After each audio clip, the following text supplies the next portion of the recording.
Of you. Next आप लोग देखिए, मैं आपको यहाँ पे ट्रिग्नोमेट्री की कुछ आगे की चीजें बताता हूँ। इससे पहले जो मैंने आपको पढ़ाया है उसमें क्या था कि एक्सरसाइज 3.3 तक के जो क्वेश्चंस थे या जितने मैंने फॉर्मूले आपको लिखाए थे, उन फॉर्मूलों से रिलेटेड जितनी भी प्रॉब्लम्स थी वो मैंने आपको करा दी। एग्जांपल भी मैंने आपको बता दिए और एक्सरसाइज के क्वेश्चंस भी मैंने आपको बता दिए। अब मैं आपको यहाँ पे ट्रिग्नोमेट्री के कुछ और नए फॉर्मूले बता दूं कि अगर कोई इक्वेशन है, कोई समीकरण है त्रिकोणमिति का, तो आप उस समीकरण को कैसे हल करते हो और उसका जो हल होता है वो क्या होता है। तो त्रिकोणमितीय समीकरण का हल, ये टॉपिक आएगा एक्सरसाइज 3.3 से आगे वाली जो एक्सरसाइज है 3.4 उसका टॉपिक है ये त्रिकोणमितीय समीकरण का हल। ठीक है। अब त्रिकोणमितीय समीकरण का जो हल है, एक होता है मुख्य हल। अगर आप किसी त्रिकोणमितीय समीकरण को हल करो और हल का जो मान है, जो रिजल्ट आ रहा है, वो 0 और 2 पाई यानी 0 और 360 के बीच में है। जो हल का मान है वो किसके बीच में है? 0, 2 पाई। अगर त्रिकोणमितीय समीकरण का जो हल है वो 0, 2 पाई के बीच में है, तो वो क्या कहलाता है? मुख्य हल। क्या बोलेंगे उसको? मुख्य हल। ठीक है। मुख्य हल यानी ऐसा हल जो 0, 2 पाई के बीच में होता है उसे कहते हैं मुख्य हल। समीकरण का वह हल जो 0, 2 पाई के मध्य हो।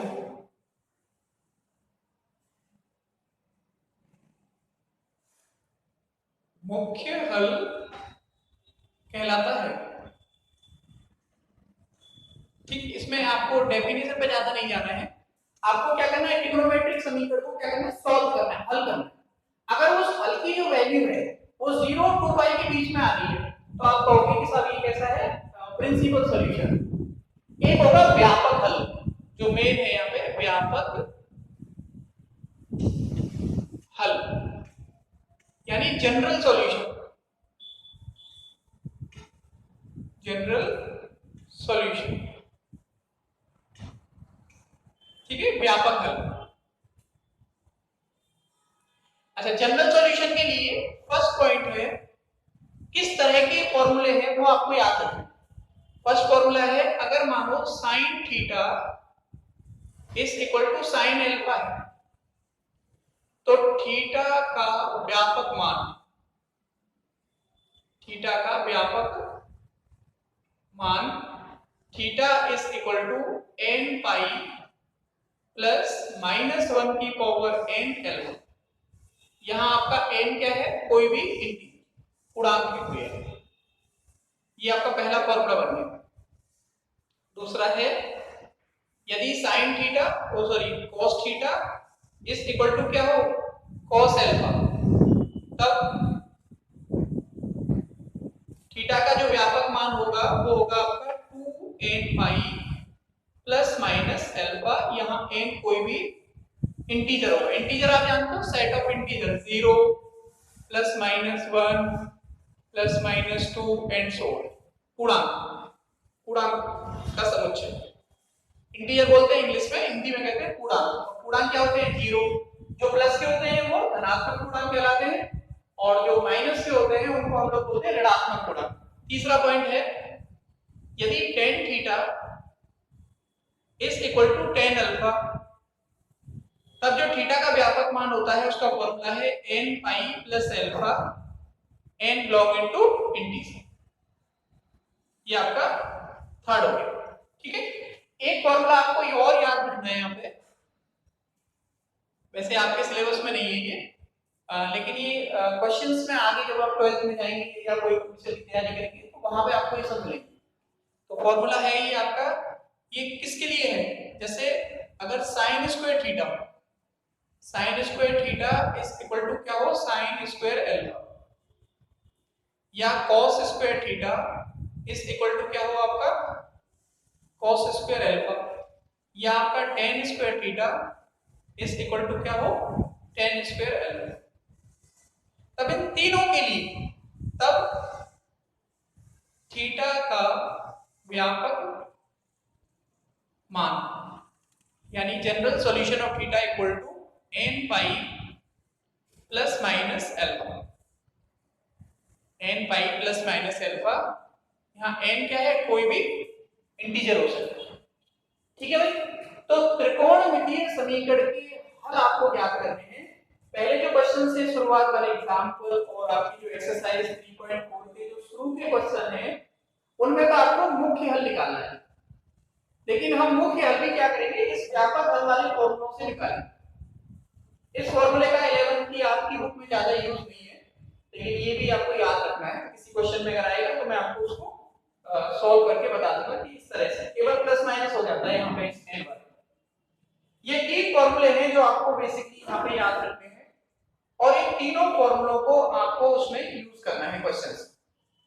पहला sin square sin theta equal to cos sin alpha है, तो theta equal to n pi plus minus 1 की पावर n इनटू अल्फा। अगर cos theta equal to cos alpha आ रहा है तो theta equal to 2n pi plus minus alpha, और अगर tan theta equal to tan alpha आ रहा है तो थीटा इक्वल टू होता है n पाई प्लस अल्फा, और अगर स्क्वायर के हैं तो n pi plus minus alpha. तीनों के लिए sin square theta equal to sin square alpha, cos square theta equal to cos square alpha, tan square theta equal to tan square alpha. अगर इनमें से तीनों में से कोई रूप बन रहा है तो आपको n pi plus minus alpha वाला फॉर्मूला यूज करना है। यहाँ n क्या है, पूर्णांकों का कोई भी पूर्णांकों का समुच्चय है z। इस z में से कोई भी इंटीजर आप ले सकते, तो हर इंटीजर के लिए जो फॉर्मूला है ये डिफाइन होगा, ठीक। तो आप इसको नोट कीजिए। और मुख्य हल क्या होगा, आपने हल निकाला और हल का जो मान है वो 0 और 2 पाई के बीच में आ गया, यानी 0 और 360 के बीच में आ रहा है, तो आप कहोगे उसको ये जो हल है ये कैसा है, मुख्य। और इसके बाहर हो तो वो क्या कहलाएगा, आपका व्यापक है, उसको बोलेंगे हम जनरल सॉल्यूशन, ठीक है। तो ये फॉर्मूले आप नोट कीजिए, इनको एक बार नोट में लिख के देखिए, पहले इनको फेयर में नोट कीजिए, फिर मैं आपको क्वेश्चंस बताता हूं कि क्वेश्चंस कैसे होंगे और आप उन्हें किस तरीके से सॉल्व करेंगे, ठीक है। करो जरा।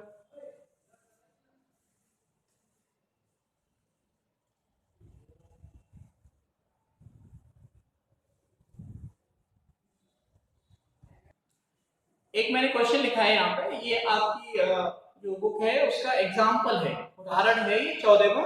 ये कह रहा है समीकरण sin x equal to root 3/2 का मुख्य हल ज्ञात कीजिए। इसका आपको प्रिंसिपल सॉल्यूशन बताना है, प्रिंसिपल वैल्यू बतानी है कि क्या है। तो देखो कैसे हल करोगे आप। अच्छा, बुक में जैसे भी हल हो रहा हो उससे आपको उस तरीके से नहीं करना है, जैसे मैं बता रहा हूँ वैसे लिखना है। आपको इसमें फॉर्मूला लगाना है कौन सा, व्यापक हल का, फिर उसमें से आपको मुख्य हल लेना है कौन कौन सा। देखो किस तरह से सॉल्व करेंगे आप, हर क्वेश्चन में ये टेक्निक लगाएंगे जो मैं यहाँ बता रहा हूँ। आपको गिवन है, given that sin x is equal to root 3/2, यानी sin x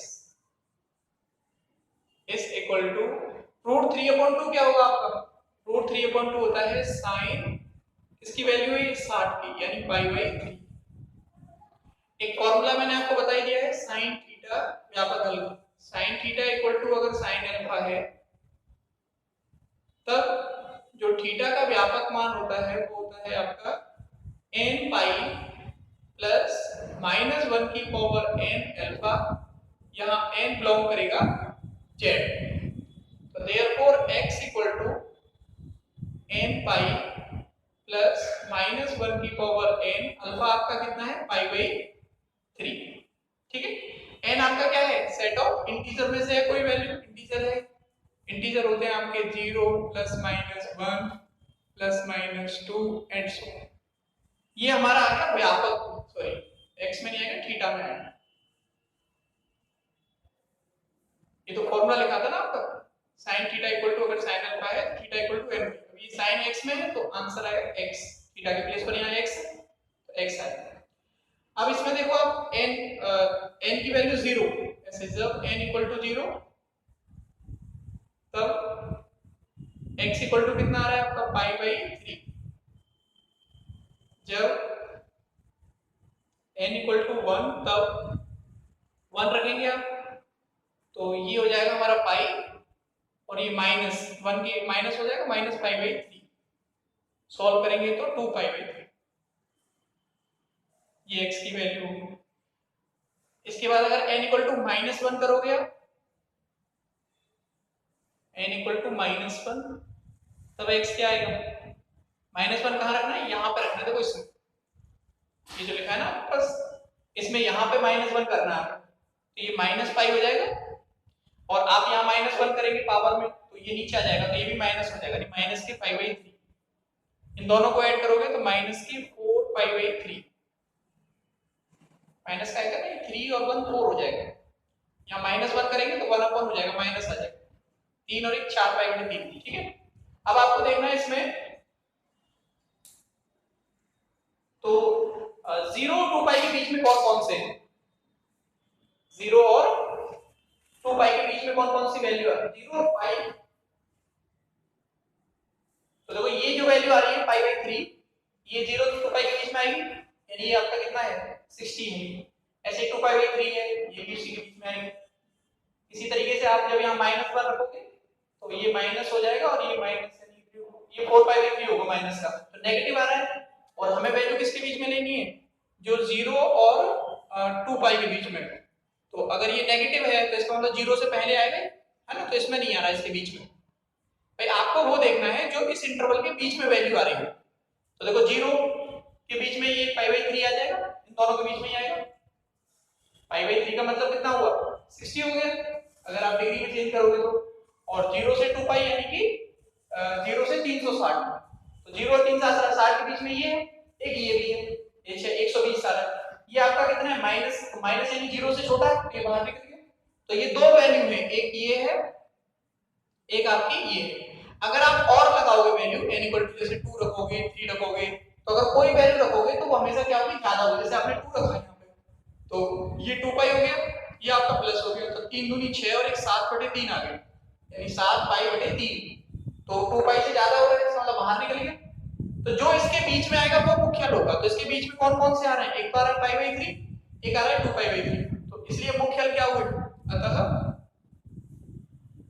मुख्य हल यानी principal solution x equal to, एक तो है आपका π/3 और एक आपका क्या है? 2π/3। ये दो, ये आंसर। ठीक है, तो ये 0 और 2π के बीच में आपको देखना है कि कौन कौन सी वैल्यूज आ रही है। ये समझ में आई बात? नहीं आई तो आप मुझे पूछ लेना, ऐसे मैं बहुत सारे क्वेश्चंस कराऊंगा। आप अगर जैसे π/3 प्रॉब्लम कर रहा है तो आप इसको डिग्री में चेंज कर लिया करो। डिग्री में कैसे चेंज करोगे? जैसे π/3 है तो π/3 को अगर डिग्री में चेंज करना है तो 180/π का मल्टीप्लाई करो, ये इससे कट जाएगा, ये कितना आ जाएगा आपका? 60 डिग्री आ जाएगा।